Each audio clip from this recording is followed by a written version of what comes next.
problème? On a construit un pays pour les statistiques, pas pour les gens. C'est la croissance par le haut. L'État emprunte des milliards pour couler du béton. Les entreprises étrangères encaissent, les ponts s'élèvent, mais l'assiette de l'Ivoirien moyen, elle, se vide. On a privilégié l'esthétique sur l'éthique. Parlons du vrai scandale. Se loger à Abidjan. La capitale est entrée dans une phase de cannibalisme immobilier. À Cocody ou Marcory, les prix sont calqués sur l'Europe.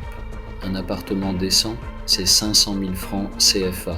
Le salaire moyen, moins de 150 000. Faites le calcul, c'est mathématiquement impossible. Le gouvernement a plafonné les cautions, une blague.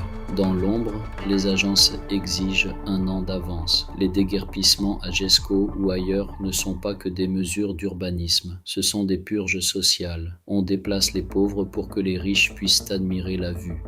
Pourquoi ça pique? Parce que la Côte d'Ivoire est aujourd'hui une économie à 2 vitesses. D'un côté, une élite qui roule sur les nouveaux ponts en SUV climatisés. De l'autre, une jeunesse diplômée qui vit à 2 heures de son travail parce qu'elle n'a plus les moyens de vivre en ville. Historiquement, aucune nation n'a survécu à un tel fossé. Le béton ne calme pas la faim, le goudron n'offre pas de toit.